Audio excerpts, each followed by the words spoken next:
Hello students, SKB academy के इस YouTube channel पे आप सभी का स्वागत है। आज हम लेक्चर 15 कर रहे हैं कैलकुलस का, लेक्चर नंबर 15। तो जो बातचीत चल रही थी पिछले लेक्चर में वो इंटीग्रेशन का एप्लीकेशन चल रहा था और मैंने आप लोग को एक छोटा सा होमवर्क भी दिया था करने के लिए। तो हमारा मकसद ये था कि हम एरिया ऑफ स्फीयर निकालना चाह रहे थे, सरफेस एरिया ऑफ स्फीयर निकालना चाह रहे थे। तो उसके लिए मैंने आप लोग को होमवर्क दिया था, थोड़ा सा मैंने आइडिया दिया था। तो अब देखिए, आप चेक करिए कि आपने क्या किया था। इमेजिन करिए कि ये एक स्फीयर है और हम इसका सरफेस एरिया निकालना चाहते हैं।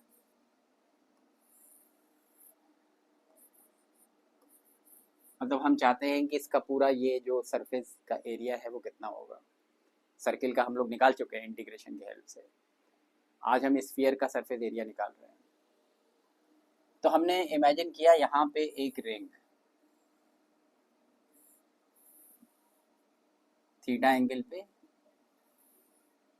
एक रिंग इमेजिन की, ये थीटा एंगल है, यहाँ थीटा एंगल पे ये एक रिंग इमेजिन की और यहाँ पे ये जो सेंटर पे ये छोटा सा एंगल जो सबटेंड हो रहा है वो डी थीटा है। तो 3 डायमेंशन में उसको विजुलाइज करिए। ये मेरा स्फीयर है और रिंग ऐसे जा रही है, चारों तरफ लपेट दीजिए ऐसे, रिंग विजुलाइज करिए। तो ये रिंग हो गई और रिंग की जो हाइट है वो ये है।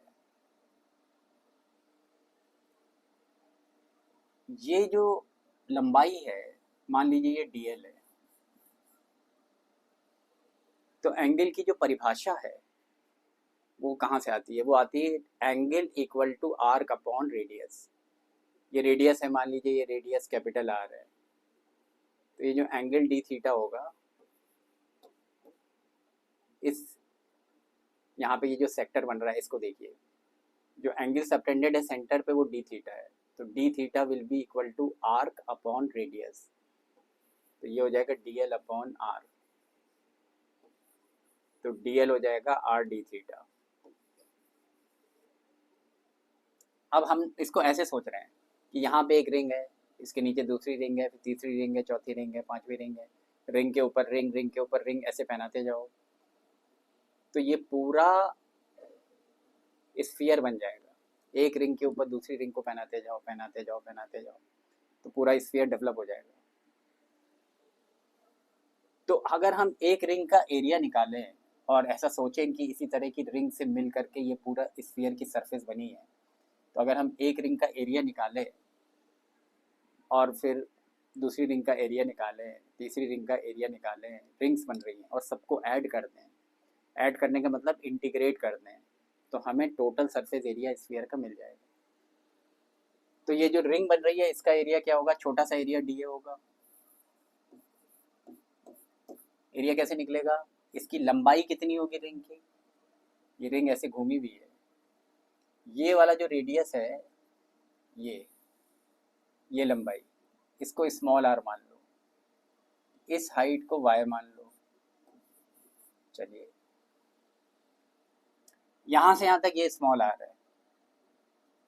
तो ये जो एक रिंग है, मतलब this is a circle only, ये सर्किल बन रहा है, इस सर्किल का रेडियस स्मॉल आर है। तो इसको अगर आप ऐसे खोल दोगे, पूरा स्ट्रेच कर दोगे, इसको यहाँ से काट के ऐसे पूरा पूरा, ये रिंग ऐसे थी, इसको पूरा सीधा कर दोगे अगर खोल के, तो इसकी जो ये सरकमफ्रेंस है, पूरी ये जो लेंथ है वो 2 पाई स्मॉल आर होगी। अगर आप इसको खोल दोगे तो ये ऐसे पूरी अगर रिंग खुल जाएगी तो ये जो लंबाई आएगी, जो इसकी सरकमफ्रेंस आएगी, 2 पाई स्मॉल आर आएगी। और जो ये इसकी ये वाली ऊंचाई आएगी जब आप इसको खोलोगे, तो ये जो होगी ये आर डी थीटा आएगी, कैपिटल आर डी थीटा। तो जब आप इसको इस पोजीशन पे ले आओगे, इस पूरी रिंग को खोल के सीधा कर दोगे, तो ये एक रेक्टेंगल टाइप का बन जाएगा जिसका एरिया होगा length into breadth. This into this, यानी 2 pi small r into r d theta. तो इस रिंग का जो एरिया होगा, डिफरेंशियल एरिया, वो क्या होगा, 2 pi small r into r d theta, capital r d theta. अब स्मॉल आर और कैपिटल आर में क्या रिलेशन है? अगर आप यहाँ पे ट्राइंगल देखिए, इस ट्राइंगल को देखिए, ये जो ट्राइंगल बन रहा है इसको मैंने यहाँ बना दिया, इसको जरा चेक करिए। इसमें ये जो लंबाई है ये कैपिटल आर है और ये स्मॉल आर है, और ये एंगल, ये वाला एंगल थीटा है, तो ऑब्वियसली ये भी थीटा होगा। तो अगर आप इस ट्राइंगल में देखो तो कॉस थीटा कितना होगा, base upon hypotenuse, small R upon capital R. तो small R will be equal to capital are cos theta. Small are की जगह कैपिटल आर कॉस थीटा लिख सकते हो। तो यहाँ पे जो स्मॉल आर है इसकी जगह कैपिटल आर कॉस थीटा लिख सकते हैं आप, तो लिख लीजिए। तो ये हो जाएगा d a equal to 2 pi, small are की जगह कैपिटल आर कॉस थीटा लिखिए यहाँ पे, capital are cos theta into r d theta. तो इसको आप ऐसे लिख सकते हो 2 पाई, इसको क्लब करो, r square cos theta d theta. तो ये तो इस रिंग का एरिया आ गया, ये जो रिंग बनी थी इसका एरिया आ गया। टोटल सरफेस एरिया स्फीयर का कैसे आएगा, इसी को इंटीग्रेट कर दे। टोटल सरफेस एरिया ए कितना होगा, integration of 2 pi are square cos theta d theta, ये आ गया।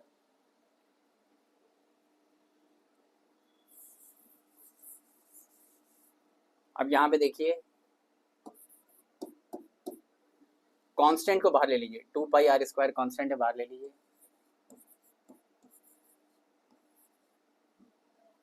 अंदर बचा cos theta d theta, integration of cos theta d theta. अब ये रिंग जो है यहाँ भी हो सकती है, यहाँ भी हो सकती है, यहाँ भी हो सकती है, यहाँ भी हो सकती है, कहीं भी हो सकती है इसमें। ये तो मैंने कहीं भी किसी भी जनरल पोजीशन पे ये रिंग बनाई थी, लेकिन ये रिंग कहीं भी हो सकती है। तो चलिए पहले मैं इस आधे हेमिस्फीयर को कवर करता हूँ। अगर ये रिंग यहाँ पे होती, इमेजिन करो, इस रिंग को नीचे लाओ, रिंग को यहाँ पर रख दो, यहाँ पे होती तो ये एंगल जो थीटा बन रहा था ये ज़ीरो हो जाता, बिल्कुल नीचे आ जाती ना, तो ये थीटा ज़ीरो हो जाता। थीटा ये एंगल यहाँ से मेजर्ड है, और ये रिंग अगर टॉप पे पहुँचा दो तो थीटा बढ़ते बढ़ते ही रिंग एकदम टॉप पे पहुँचा दो तो 90 डिग्री हो जाएगा। तो इस हेमिस्फीयर में अगर देखो, आधे हेमिस्फीयर में, तो थीटा की वैल्यू 0 से लेके 90 डिग्री जा रही है, मतलब थीटा जा रहा है 0 से लेके π/2, ऐसे लिखते हैं π/2 रेडियंस, मतलब 90 डिग्री। आधा हेमिस्फीयर कवर हो गया और बाकी आधा और बचा, तो पूरे को कवर करने के लिए क्या करोगे, इसको 2 से मल्टीप्लाई कर दोगे, ये जो भी आ रहा था इसको 2 से मल्टीप्लाई कर दो। तो इसको जब आप 2 से मल्टीप्लाई करोगे, मल्टीप्लाई करो, यहीं पे करो मल्टीप्लाई, इसको 2 से मल्टीप्लाई करोगे तो ये 4 हो जाएगा। तो यहाँ पे आ जाएगा 4 पाई आर स्क्वायर, इसको हटा के 4 पाई आर स्क्वायर, ऐसे हो जाएगा।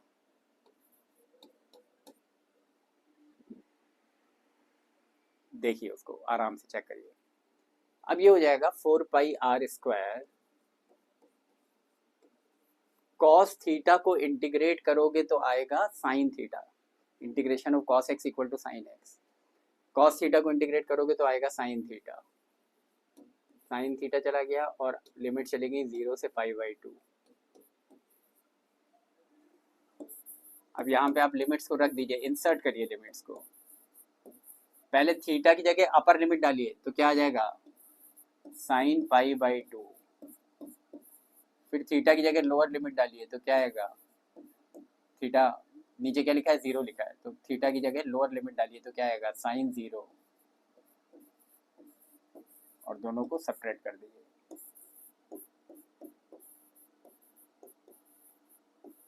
साइन 90 डिग्री कितना होता है 1 और साइन 0 कितना होता है 0। तो एरिया आ गया 4 pi are square. So we got the area of a sphere. It is 4 pi r square. तो स्फीयर का सरफेस एरिया हमने निकाल लिया 4 पाई आर स्क्वायर। ये हो गया एप्लीकेशन। और चलिए अगर हम चाहें तो ये तो बहुत बड़ी चीज़ होगी, हमने स्फीयर का सरफेस एरिया निकाल लिया 4 पाई आर स्क्वायर। अगर हम चाहें तो स्फीयर का वॉल्यूम भी निकाल सकते हैं, वो और बड़ी चीज़ हो जाएगी। तो ये एप्लीकेशन चल रहा है इंटीग्रेशन का। अगर वॉल्यूम निकालना है, volume of a sphere, volume of a sphere,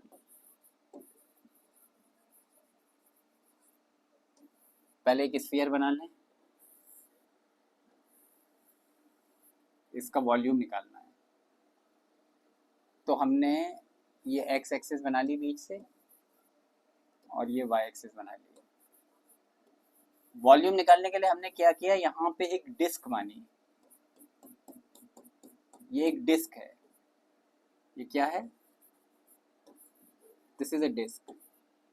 मैं पहले बता दूं, मैं बार बार बताता रहता हूँ, याद कराता रहता हूँ कि रिंग और डिस्क में क्या फ़र्क है। रिंग तो अंगुली में पहनी जा सकती है और डिस्क का मतलब हो गया 5 रुपए का सिक्का, 10 रुपए का सिक्का, जिसको आप अंगुली में नहीं पहन सकते, वो डिस्क हो गई। उसकी कुछ ना कुछ हाइट होगी। तो मान लीजिए मैंने यहाँ पे एक डिस्क बनाई 3 डायमेंशन में, सोचिए ये अंदर जा रही है ऐसे, पूरी डिस्क है, ये स्फीयर है। डिस्क के ऊपर दूसरी डिस्क, तीसरी डिस्क, चौथी डिस्क, डिस्क के ऊपर डिस्क, डिस्क के ऊपर डिस्क, आप पहनाते जाइए तो आप ये पूरा स्फीयर कवर कर लेंगे। एक डिस्क के ऊपर दूसरी डिस्क पहनाते जाइए तो आप पूरा स्फीयर कवर कर लेंगे। तो हमारा इंटेंशन यही था, हम पूरा स्फीयर कवर करना चाह रहे थे। ये हाइट जो है, मान लीजिए बेटा ये y है और ये जो थिकनेस है डिफरेंशियल थिकनेस है, छोटी सी पतली सी हाइट, लेट अस से इट इज dy। ये जो लंबाई है यहाँ से यहाँ तक, इसको मान लेते हैं स्मॉल r है, अभी लिख दूंगा। और ये जो लंबाई है ये कैपिटल R है। कैपिटल R स्फीयर का रेडियस है और इस स्मॉल r, छोटा r ये है, छोटा r ये जो डिस्क बनाई है, इस डिस्क का रेडियस है छोटा r। तो इस डिस्क का वॉल्यूम कितना होगा, डिस्क का वॉल्यूम छोटा सा वॉल्यूम होगा dv। तो वॉल्यूम क्या होगा, वॉल्यूम होता है area of the base into height. तो इमेजिन करिए डिस्क, ऐसी डिस्क, 5 रुपए का सिक्का इमेजिन करिए। तो 5 रुपए का सिक्का ऐसे विजुअलाइज करिए। तो इसका वॉल्यूम क्या होगा, area of the base into उसकी जो पतली सी हाइट है। तो एरिया ऑफ द बेस क्या होगा, पाई आर स्क्वायर, नीचे सर्किल बन रहा है, सर्किल का एरिया क्या होगा पाई आर स्क्वायर, और हाइट उसकी छोटी सी हाइट होगी डी वाई, ये हाइट होगी डी वाई। तो इस डिफरेंशियल डिस्क का जो वॉल्यूम होगा that will be area of base pi are square, छोटा आर स्क्वायर, इनटू ये height d y. This is the volume of this differential disc. और इसी तरह की डिस्क से मिल के पूरा ये स्फीयर बना हुआ है। तो छोटी सी डिस्क का ये वॉल्यूम है। तो टोटल वॉल्यूम जो स्फीयर का होगा वो कितना होगा, total volume we will be integration of this, इसको इंटीग्रेट कर दीजिए, ऐसे इंटीग्रेट कर दिया। अब इस यहाँ पे आप पाइथागोरस को यूज कर सकते हैं, डी वाई ये हाइट है। अब पाइथागोरस यूज कर सकते हैं, आर स्क्वायर की वैल्यू कितनी होगी बाय पाइथागोरस, पाई तो कांस्टेंट है बाहर ले लीजिए, और आर स्क्वायर की वैल्यू क्या होगी, स्मॉल आर स्क्वायर की वैल्यू क्या होगी, capital r square minus y square, capital r square minus y square, this square minus this square into d y. और यहाँ पे y वेरिएबल है, y की लिमिट्स कहाँ से कहाँ तक जाएंगी, जब इस डिस्क को आप बिल्कुल यहाँ बैठा दोगे तो y 0 हो जाएगा, और जब डिस्क को उस एक्सट्रीम पे ले जाओगे, डिस्क बिल्कुल सूक्ष्म हो जाएगी, तो y will be equal to capital R। कहाँ से कहाँ तक जाएगी, 0 से कैपिटल R, यहाँ से यहाँ तक। लेकिन अभी ये आधा हेमीस्फीयर, अभी ये आधा स्फीयर कवर हुआ है, हेमीस्फीयर कवर हुआ है। बाकी को कवर करने के लिए आप क्या करोगे, 2 से मल्टीप्लाई कर दोगे, तो ये हो गया। तो वॉल्यूम कितना हो गया 2 पाई, इसको ऐसे अलग अलग करके लिख दो, R square D Y, R square D Y, limit जा रही 0 से r, माइनस 2 पाई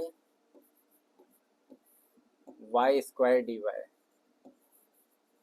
लिमिट जा रही है 0 से r,